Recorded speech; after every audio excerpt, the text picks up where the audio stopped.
You're listening to Wildlife Control Consultant, where we provide research-based information on all things related to vertebrate pest management.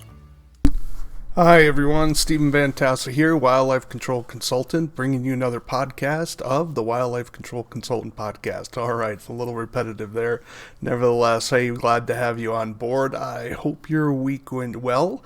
I am going to be gearing up to doing more training. This is our training season in terms of my day job, so things are going to be getting wild and woolly here in the next few weeks in terms of some training. So some of it will be looking forward to it, but it will certainly be a taxing experience. I trust that many of you maybe had a little bit of a summer break here, and now you're starting to get into the fall grunts. For some of you, that may be a little less work, but still pretty steady as we're getting ready to prepare, of course, for the holidays. Yes, the holidays are just a few months away. So gear up and make sure you save enough and don't overspend for Christmas. All right, well, if you're wondering what the Wildlife Control Consultant podcast is all about, well, we provide research-based information on all things related to vertebrate pest control. That is, any animal that has a spine that conflicts with human interests. We do deal with insects from time to time, but typically that's involved in terms of the relationship with the vertebrate pest that we handle. So do hope you subscribe to the channel. If you have questions, comments, yes, even criticisms, you can, of course, put them down below, or you can email me at wildlifecontrolconsultant@gmail.com, wildlifecontrolconsultant@gmail.com. Would love to hear from you. Yes, even the criticisms. If you're interested in being on the show, we would welcome your interest in that. You can definitely check out my podcast. It was published around June of 2025. Take a look at that for how to be a guest on the show would be how you'd want to search for it. So that'll be in this in my stream in there as well. So that will give you a little bit of background of what you need to do and what you're looking for. There's no charge, of course, but nevertheless, just some things to keep in mind before we have you on the show or consider you to be on the show. But we welcome guests on our show here. All right, well, what are we going to talk about this week? Well, before we do that, just a reminder of some of the publications that I have on my website that are available. The Wildlife Damage Inspection Handbook. Just keep in mind that Christmas is coming, and you may want to ask for that. This is my most technical book, of course, the Wildlife Damage Inspection Handbook. A lot of you may have tracking books and things like that for more wilderness type situation. This particular manual is about wildlife damage identification in urban and suburban settings, so human impact in environments rather than out in the field per se. So there's some overlap, but this is much more technical, right? You're not going to typically get a tracking book telling you what does raccoon trails look like in insulation, right? You're not going to find insulation out in the middle of the woods. So that's what this book is all about. Of course, so always available for training events, and if you have ghostwriting, perhaps you need to have a PowerPoint revised. Maybe you've been doing some training, you just don't have the time to make it look pretty and organized in a proper educational format. Then definitely reach out to me again at wildlifecontrolconsultant@gmail.com. All right, enough about all that. What are we going to talk about this week? Well, I had an email sent to me recently, which was, believe it or not, actually good news. And so as hard as it is to believe that, it's actually true, right? And so I found something that was good news, and I wanted to share that with the wildlife control community because even though it's not, I can't say it's going to put money in your pocket per se, but I want to give you some of this hope that occurred from getting this particular information. So if you've been involved in the wildlife control field for any length of time, you know you probably had to deal with bats. And as you know, bats have been in America have been suffering under the gun of a fungal disease called white nose syndrome. So let's take a look at that. So as I've already mentioned, it is a fungal disease. Its technical scientific name is Pseudogymnoascus destructans. Excuse me. Pseudogymnoascus destructans.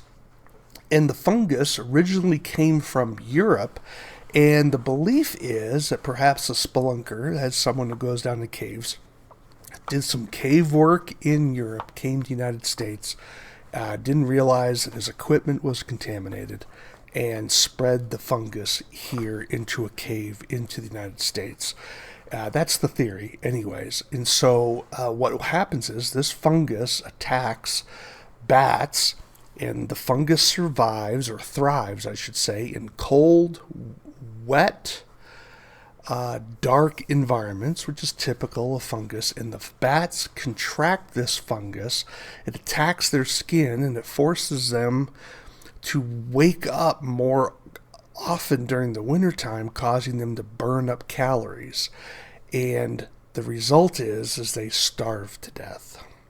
And the fungus can actually eat its way through the wings, because if you're familiar with bats, bats fly with their hands, and there's a skin webbing between their fingers that allows them to fly. And this fungus damages that and actually can eat a hole through it. But primarily what kills the bats is that they starve to death, because every time they wake up, they burn up several days worth of food that they're having, because it's not like they're packing on pounds like I do, right? So, or like we do.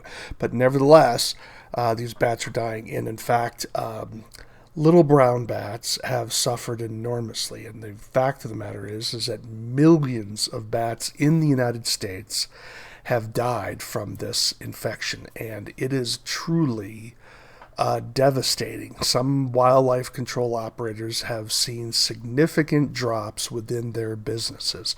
So this is one of the business risks. If you know anything about economics, you'll know that there is, like, let's say you buy a stock in a company, there is what's called market risk, right? That is, market risk is where the opinion of the company drops, and so people no longer want to own the company. That's called a market risk. Then you have an economic risk. That is, there could be an overall collapse in the economy, and the business suffers from that. Well, in wildlife control, we suffer from some of those things, but we also suffer that if the animals that trigger a customer to call us, if they no longer exist, or they exist in such small numbers that they're not calling you, that is a substantial financial loss to you as a business owner. I didn't have to deal with white nose syndrome when I was in business, but I did have to go through the mid-Atlantic rabies epidemic. And just to kind of give you an analogy with raccoons were about a third of my business. And when the raccoon rabies came through in 96, 97, if memory serves, up in the Northeast, I lost a third of my business, because I went from raccoon calls being a third of my business to only getting a handful of raccoon calls a year. The estimates were that raccoon rabies wiped out over 90% of the raccoons in Massachusetts. Now, we had excessive densities of raccoons because there's lots of food, lots of harborage in Massachusetts. But when rabies came through, it just wiped it out. So I think I may have gotten under 10 calls a year for raccoons once we got past that initial phase of the infection phase, and we were called the shadow of that. Well, this sort of thing has happened to some wildlife control operators when it comes to white nose syndrome. Now, not everyone, of course, there are a lot of variables here, but nevertheless, when you have an overall decline of populations, it's going to affect your bottom line. So this is why we should care about white nose syndrome. This is why we should be very supportive of researchers who are trying to find a way to treat this disease, to help prevent the spread of this disease. We should be working hard to making sure that we are not helping those spores to transmit elsewhere. And that's where I've talked before. If you've listened to me in this podcast or one of my training events, talked briefly about things that you can do as a wildlife control operator to make sure you're not spreading this fungus somewhere else. One of those things, of course, is if you're going to recycle your one-way doors, for example, make sure that you are cleaning them with either a bleach solution or you're cleaning them with a Lysol solution appropriately. And whitenosesyndrome.org is a website that has information on cleaning protocols to make sure that you're cleaning equipment so you're not bringing the fungus from one home to another home.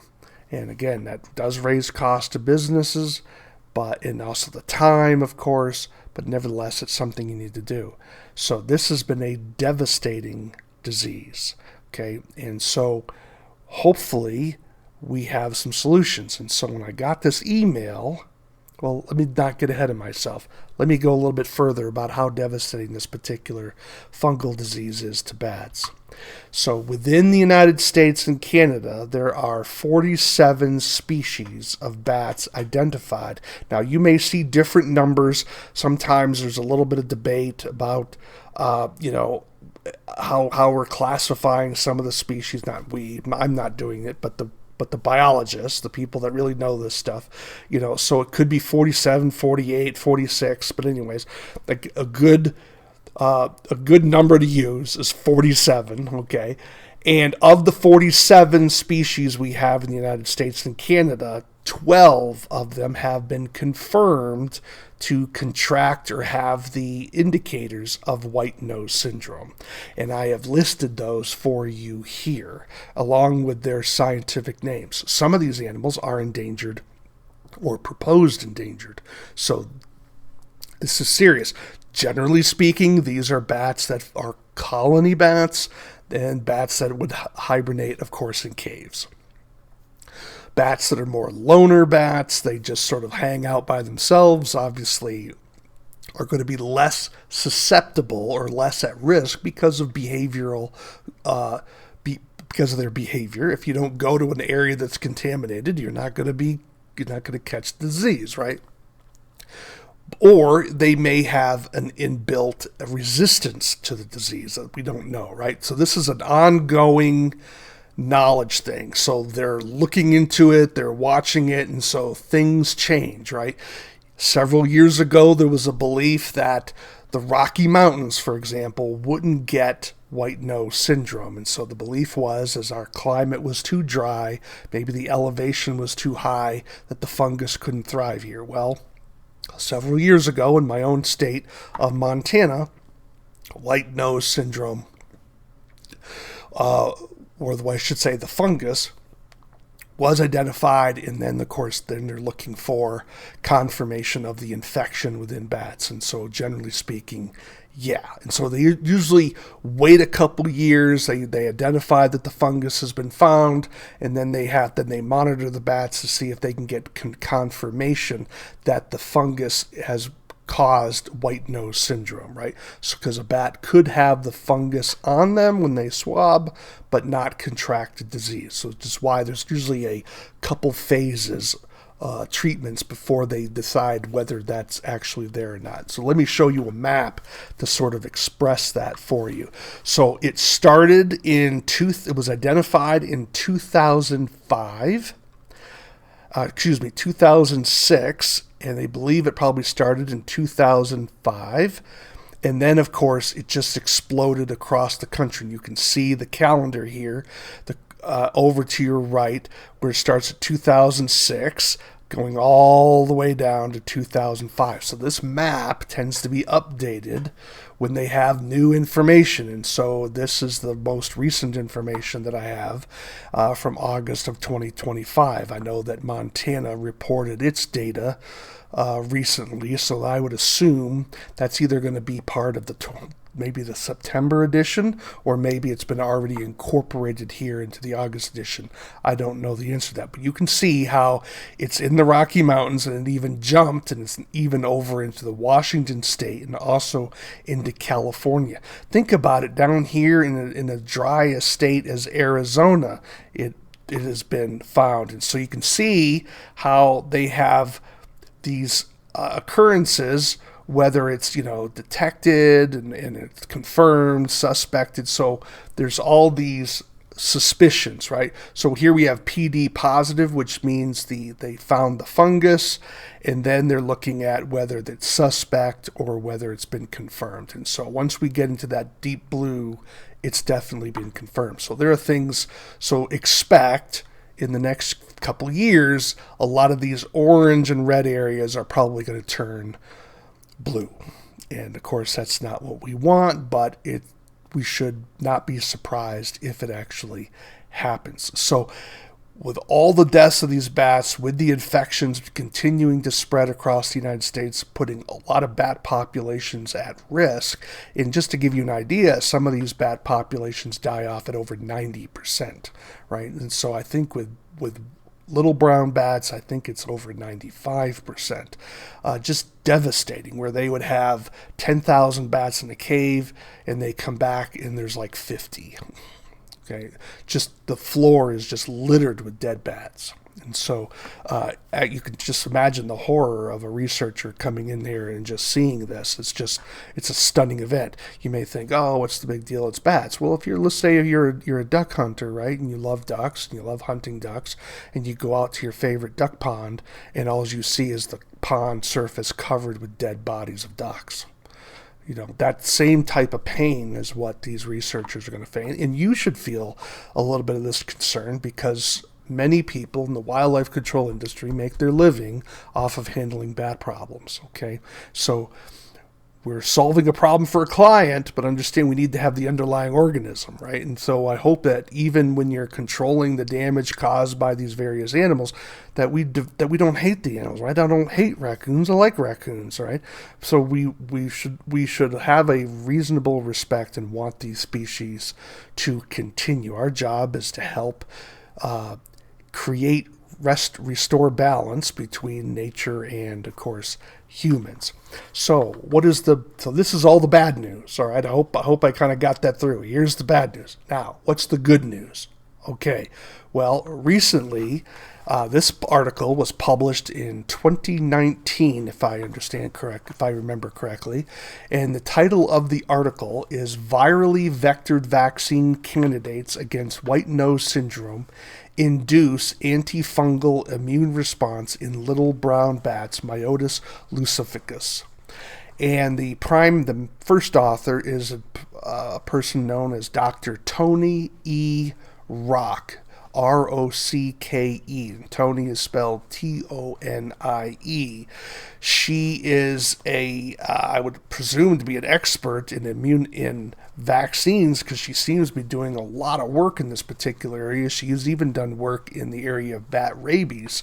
So she needs to be some sort of an epidemiologist or virologist, and of course getting into some vaccines. And so just to sort of make a long story short, what they're using is raccoon poxvirus, and they are using that virus to vaccinate bats to have an immune response against this fungal infection. And so they've done some trials in 2019. This is all laboratory work. And what they found is that there was greater survival of bats that received the vaccine than bats that didn't. And that was survival length was 10x. So you may think, well, aren't we looking for a cure? Yes. Wouldn't we want something that completely prevented the bat from becoming infected? Yes, that is absolutely true. We want to have some sort of a treatment or a vaccination that totally makes these bats immune to this terrible disease. That would be awesome. But right now we don't have that. So this is one of the best things that they found since. There have been some other treatments that have been used on animals, but this one beats those in terms of survivability. So again, it's just laboratory work, 2019, but they have also been doing some field applications of this more recently. And so there's hope. We haven't had a lot of hope in this work. So thankfully, with the amount of resources and money and time being spent, a lot of graduate degrees are being funded by research in this particular area. And it looks like we're finally getting some positive results. I mean, some of the theories, some of the treatments that have been out there are, can we treat the caves to kill the fungus, for example? Can we have vaccinations that will treat the bats? And so there have been different types of proposals to go in and try to get these bats to survive this particular disease. So we don't necessarily have to cure it if we can get the bats to survive for multiple years. Think of it like what they did with the AIDS virus initially. They didn't have a cure, but they could extend the lifespan of people who were infected so that it basically wasn't what was going to kill them, right? And so that if we can do the same thing with bats, that would be huge. But nevertheless, it would be great to have a cure regardless. So how does this work? Well, unfortunately, it requires an oral application. In other words, you have to hold the bat in your hand and apply the vaccine in its mouth. That is not scalable. Okay. So further research is being done, and there's thinking about whether this vaccine will work on other species, because it's only been applied on the little browns right now. So they're going to look at other species, and they're going to see if down the road, if there is a way that they can spray the vaccine onto bats, because bats groom themselves, and maybe they can ingest the vaccine that way, whether there would be enough of the active ingredient to get them to seroconvert, right? So that would be a whole lot easier, right? Go into a cave, the bats are hanging on the wall, and if you spritzer them, and then they groom themselves, and then whoop, all of a sudden they're vaccinated. That's kind of where the theory is going. So we're not out of the woods yet, but this is, I think, one of the more promising elements that I haven't seen. Because normally when I was listening to some conference calls on it, it's just negative. And so this is kind of like the first bit of information that really has some substance behind it that gives me some hope that we might be able to get past this terrible disease of bats. So what else do we have? Here? Well, there's also been some work into looking at what's called transmissible vaccines. Now, this can be a little scary, right? So we just got through the COVID era, right? And so, because what they need, of course, is a vaccine that will transmit from animal to animal. That would be ideal, because then it saves the human input required to apply. Of course, human labor is expensive, right? So the researchers are actually looking at creating a model for how are they going to do this, because we're at a place now where we can manipulate the genome of viruses and create vaccines, but how do they do this in a way that's where the benefits outweigh the risks, right? And so they've created a model for how this is to be done, and this is the model visually giving you the risks involved in these decisions, as well as basically like the where they would pump the brakes, where they would monitor, and how they would go about so they would get more benefits from the genome manipulation, creating these vaccines from various viruses and other things, and that would outweigh the risks of it. So they have phase 0, which is the pre-vaccine studies, the ecology, epidemiology of the vector. And then they would do the in vitro, that's sort of the laboratory type studies. Then they would go to phase 2 in the laboratory, where they would check things out on live animals. So they would go from the test tube, the petri dish, to live animals at phase 2.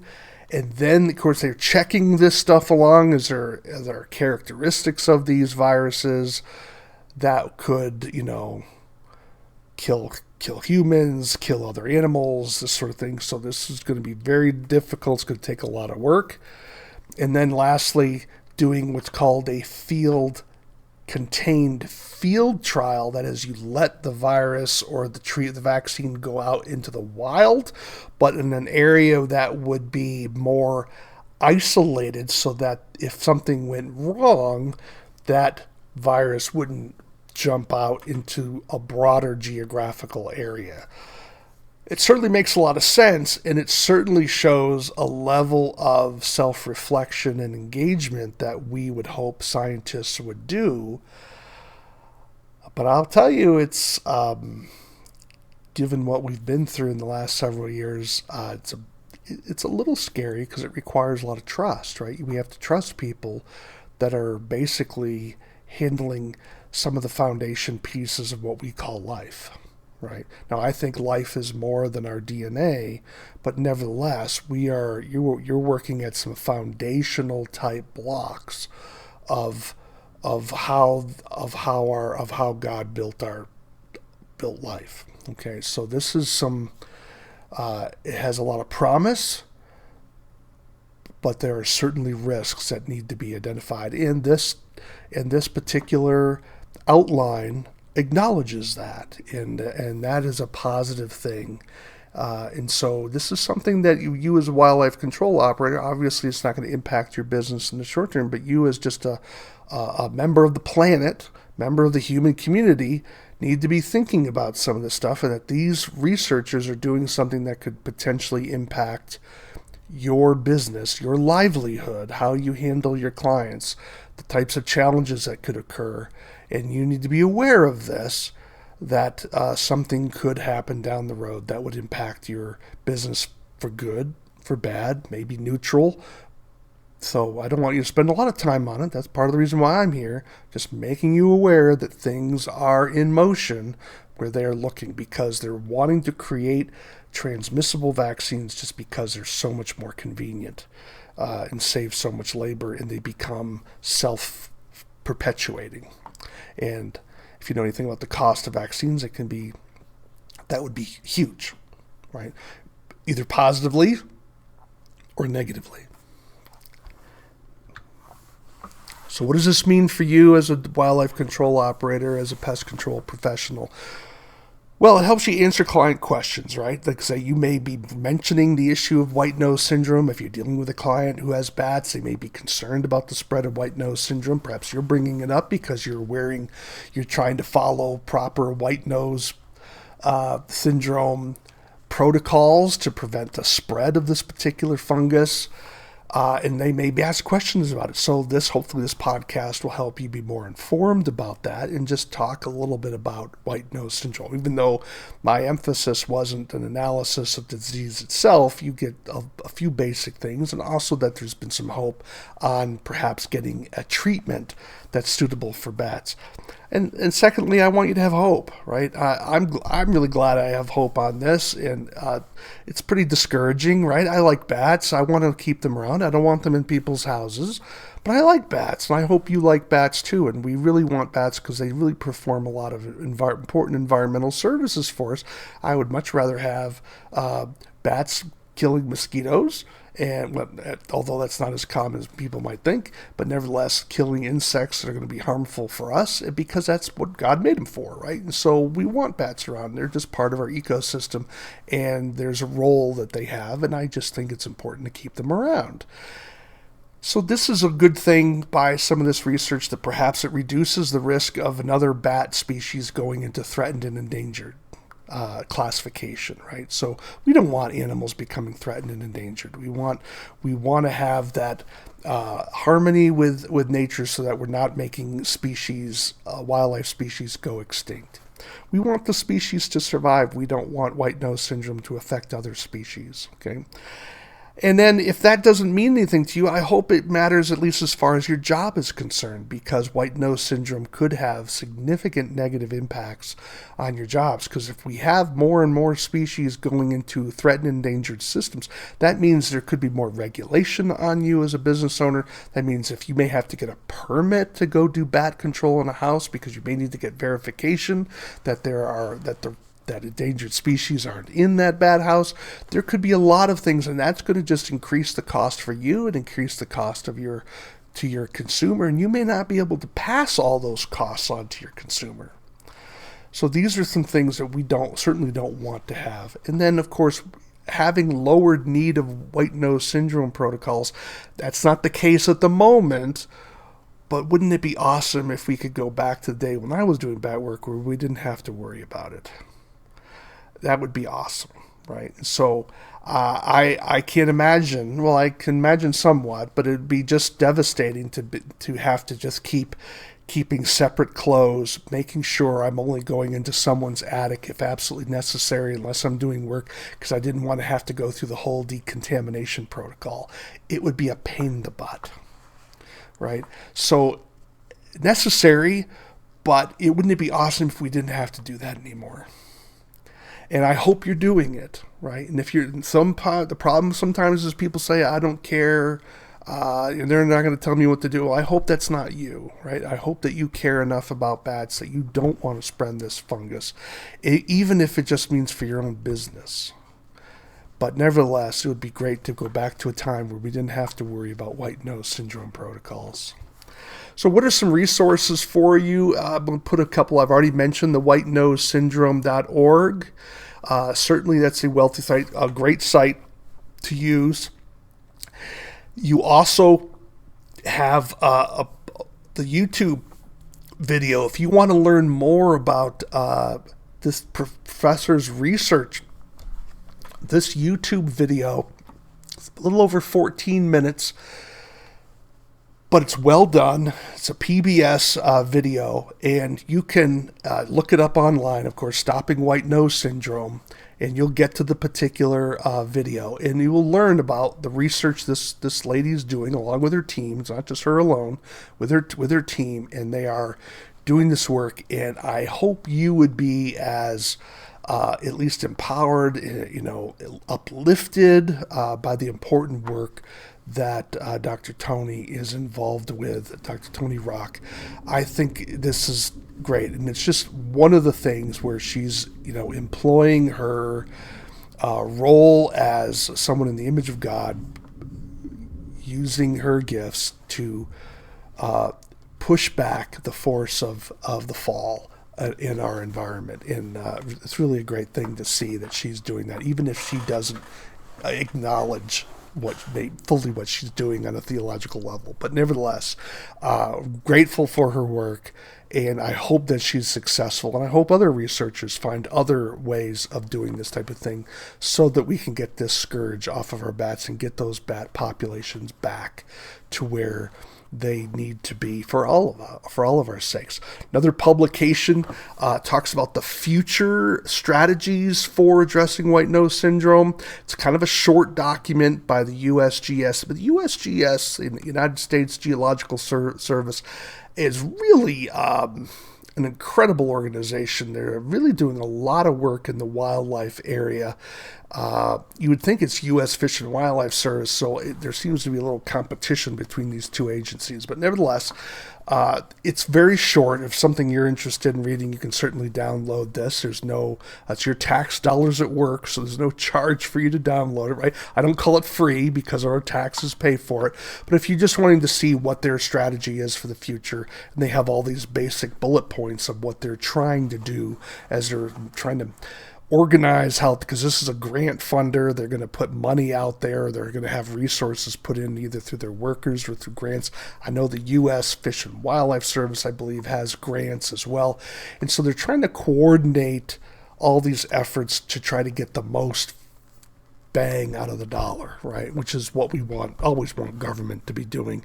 And I think that they are making a good faith effort in this particular area.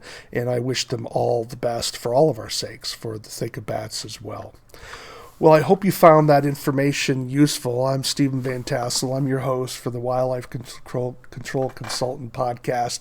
If you have questions, comments, we'd love to hear from you. You can reach me at wildlifecontrolconsultant@gmail.com, wildlifecontrolconsultant@gmail.com. We'd love to hear from you, or you could put some things into the comments. I don't monitor the comments as quickly as often, but I do get to them eventually when I upload different things. I'll take a quick look. But if you can't reach me by email. Would be happy to hear from you. Criticisms as well. This is back in the day when we were still using foam. We didn't know any better back in those days, so I don't recommend foam now. But nevertheless, just showing you that, yeah, I have climbed a roof and done bat work in the past. But don't use foam. We're beyond that now. So, but just a little bit of a blast from the past when I was a little bit younger than I am now. Well, thanks for listening. Hope until next time, take care, everyone. This is the disclaimer for Wildlife Control Consultant Podcast. Vertebrate pest control is an inherently dangerous activity involving risk of bodily injury to you, others, and or property. Vertebrate pest control also involves legal issues, so be sure to always follow national, state, provincial, and local laws when using pesticides and or other control methods when controlling pests. Wildlife Control Consultant LLC, Stephen M. Vantassel, or their affiliates are not responsible for your use of the information provided here. Always consult a qualified and appropriate professional before employing the information provided here.